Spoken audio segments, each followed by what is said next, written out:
अस्सलाम वालेकुम। कैसे हैं आप लोग? उम्मीद करती हूँ आप सब ठीक होंगे। मैं हूँ आपकी गायनी एंड ऑप्स एडवाइज़र। बच्चों में बार बार दूध का निकालना, जिसको हम मिल्क स्पिटिंग कहते हैं, यानी हर फीड के बाद दूध का निकाल देना या दिन में कई बार दूध निकालना। इसकी क्या वजूहात हैं और इसका इलाज क्या है, आज हम बात करते हैं बच्चों में मिल्क स्पिटिंग के हवाले से। छोटे बच्चों में पैदाइश के कुछ हफ्तों के बाद बच्चे दूध फेंकना शुरू हो जाते हैं। बच्चे जब भी माँ का दूध पीते हैं तो फ़ौरन दूध फेंक देते हैं और अक्सर ये दूध बच्चे की नाक से भी बाहर आ जाता है।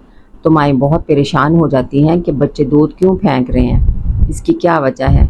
इसकी दो वजूहात होती हैं। एक ये कि आम दूध फेंकना, जो हर तीसरा बच्चा फेंक रहा होता है, इसमें बच्चा थोड़ा थोड़ा दूध फेंकता रहता है। अगर बच्चे की नशोनुमा मुतासर नहीं होती सिचुएशन से, या बच्चे का कद वज़न बढ़ रहा है, बच्चे के सांस का कोई मसला नहीं, तो ये नॉर्मल है। इसमें किसी मेडिसिन की ज़रूरत नहीं, जस्ट पेरेंट्स की काउंसलिंग करनी होती है कि ये वक्त के साथ ठीक हो जाएगा।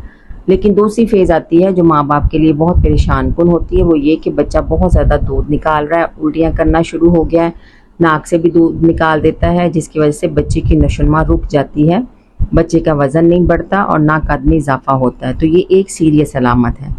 फिर अक्सर बच्चे को दूध बाहर आने की वजह से खांसी लगी रहती है, उनकी छाती से आवाज़ें आती रहती हैं, उनको बार बार नेबुलाइज करवाना पड़ता है, डॉक्टर के पास जाना पड़ता है। इन शॉर्ट, जिस बच्चे में ये तमाम अलामात आ रही हों तो इन बच्चों को ट्रीटमेंट की ज़रूरत है।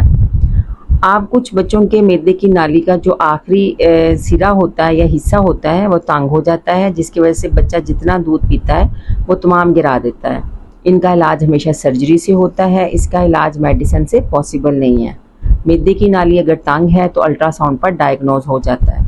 अब चलते हैं कि इसका ट्रीटमेंट क्या है।